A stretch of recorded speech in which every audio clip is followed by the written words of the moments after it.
7:30 de la mañana, hora de Venezuela. De nuevo vamos a conversar con Mariclén Stelling, socióloga, analista de medios, profesora de la Universidad Católica Andrés Bello, con quien tenía mucho tiempo sin conversar. La tenemos vía Zoom desde Caracas, Venezuela. Profesora, buenos días, bienvenida. Buenos días, Eduardo, muchas gracias. Saludos a toda tu audiencia. Encantada de participar en tu programa. Gracias, profesora. Bueno, evidentemente hemos conversado tantas veces sobre el diálogo, pero de maneras incontables, ¿no? Y el diálogo, digamos que positivamente está de nuevo en medio del debate, de la opinión pública, y se habla de México. Sería interesante, profesora, que usted compartiera con nosotros su punto de vista, porque yo digo con frecuencia que es obvio que aquí ya se viene dialogando hace rato. Uno se da cuenta, hay logros importantes, y uno habla, por ejemplo, en estos momentos con el sector privado de la economía, pregunta por las relaciones con el sector público y te dicen que las cosas van mucho mejor y que se reúnen y que se entienden. Eso es positivo. Pero profesora, ¿cómo coloca usted la perspectiva del regreso a México o donde sea para retomar el diálogo que ya se ha iniciado en otras oportunidades? Mira, yo soy de tu misma opinión. Yo tengo mucho tiempo diciendo que aquí ha surgido un proceso de diálogo espontáneo desde las bases de la sociedad, estrategia de sobrevivencia. Se comenzó pues a dialogar y en vista de la incapacidad que tenían las fuerzas del gobierno de oposición de configurar un diálogo formal. Entonces la sociedad se sobrepuso a eso y el diálogo comenzó pues a consolidarse y conformarse fundamentalmente para hacer frente a la crisis multidimensional que enfrenta el país. Sin embargo, yo creo que esa otra instancia, digamos, más de carácter oficial, que es el diálogo oficial gobierno-oposición, debe continuar y debe consolidarse. ¿Por qué digo que debe continuar? Bueno, porque yo creo que por más que se reconcilie la sociedad informalmente y las bases informalmente como medio de sobrevivencia,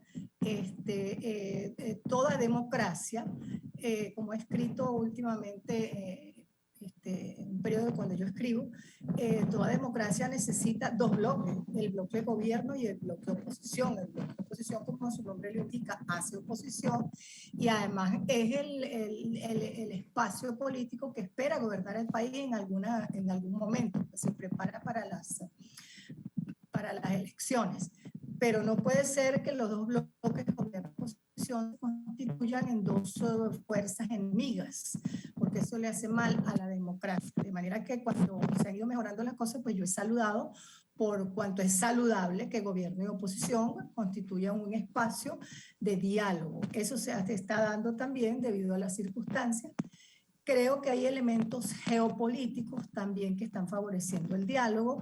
Cuando hablo de elementos geopolíticos, estoy hablando de la órbita geopolítica donde orbitamos, que es la de Estados Unidos, que ya vino una comisión y se habló con Maduro.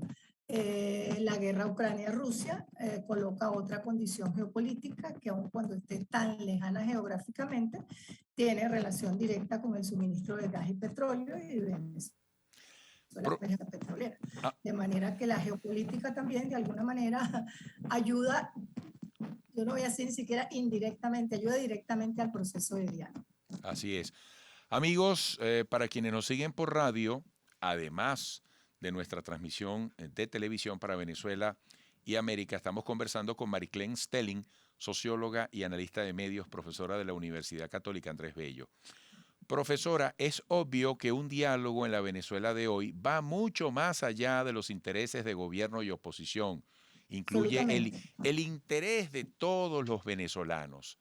Y en muy corto plazo, sin ser simplista o reduccionista, wow, el 2024 nos plantea el escenario de unas presidenciales y el 2025 de elecciones de asamblea, gobernadores y alcaldes, cualquier cosa.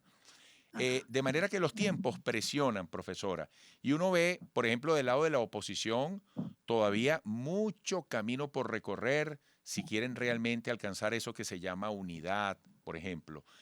¿Cómo ve usted ese panorama que nos interesa a todos los venezolanos? Muchos Claro, dicen, mira, allá en México o donde sea, tiene que haber una agenda social, tiene que hablarse del salario, tiene que hablarse de tantas cosas, ¿no? claro. La pata coja en este momento de la democracia es precisamente la oposición, que le deja pues un espacio inmenso al gobierno, que por supuesto, dada la confrontación política, esa otra parte la aprovecha.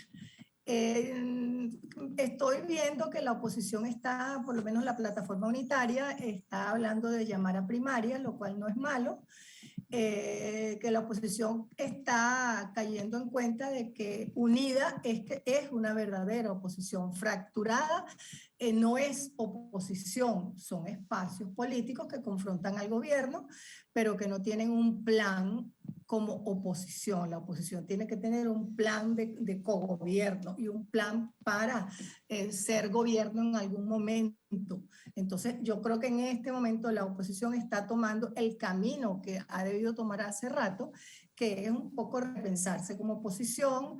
Están pensando en unas primarias, no sé si ese será el mejor modo, pero pareciera el camino formal que puede ser controlado con un control, una supervisión, que en este momento, dada las fracturas y la incapacidad de conciliar entre sí las oposiciones, pues me parece pues, que sería la vía que ellos deberían seguir.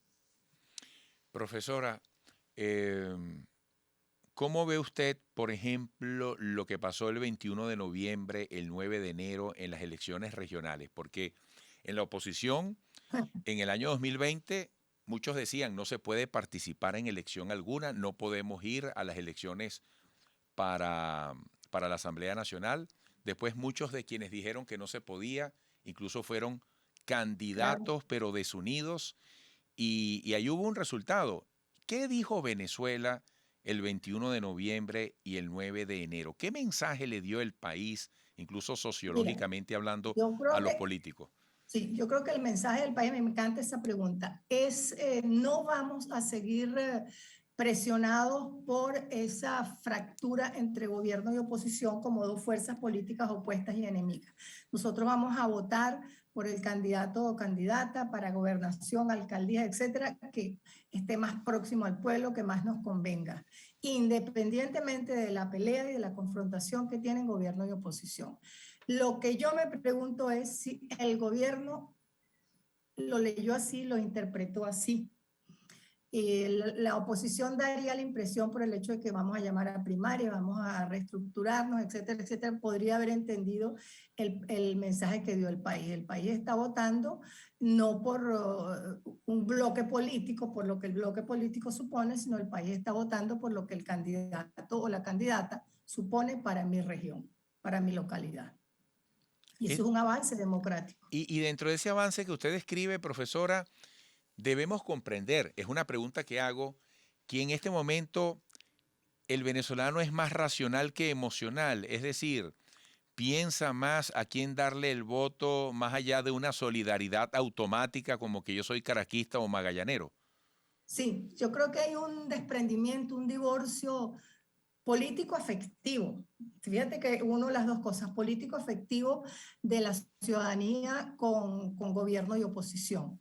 Porque muchas veces el voto era afectivo. Bueno, yo soy chavista y muero chavista, o soy madurista y muero madurista, etcétera, etcétera. O yo soy María Corinista o Leopoldista X. Adeco es adeco hasta Yo que se creo muere, que decían, ¿te acuerdas? hasta que se muera, exactamente. Yo creo que esa afectividad en el voto que imperó, yo creo que a raíz de Chávez, que Chávez generó un efecto afectivo importante de amor y odio en el país. Eso yo creo que todavía queda por ahí flotando. Yo creo que ya estamos siendo más racionales en el voto, estamos pensando más políticamente en el voto y eso es importante. Lo que me pregunto si tanto gobierno como oposición han hecho, bueno, yo lo que soy es una analista, pero si han hecho ese tipo de lectura de lo que sucedió en las regionales que marcan un antes y un después en la Venezuela político-electoral, un antes y un después. Cualquier cosa. Bueno, profesora, siempre es un gusto Yo siempre Gracias, digo, cuando Eduardo. digo profesora es literal, porque estuve sentado en un pupitre delante de Es usted verdad. 2 Y años. siempre digo que eras buenísimo alumno, mis mejores alumnos. Gracias, También profesora. eras el más viejito, también eras el más viejito, Pero por el más amplia maduro. ventaja, por 14 años, Y yo, yo- además ya eras abogado, sí, pero ya sí, es tenías tu correcto. buena ventaja, pero disfrutaste mucho sociología, la captaste Sí, como era o como yo quería transmitir la sociología. sí, señora. Así que yo me siento muy satisfecha por ese exalumno que ahora es Gracias, tremenda figura mediática y muy gracias. respetada. Gracias, profesora. De nada. Un abrazo, Un hasta pronto. abrazo. La esperamos en el Igual. estudio. Sí, sí, cómo no, claro, cuando usted quiera. Gracias, gracias. Un abrazo. Un abrazo, Hasta luego. Mariclén Stelling, socióloga y analista de medios, profesora de la Universidad Católica Andrés Bello. Sigan allí, por favor. Venimos en poco tiempo.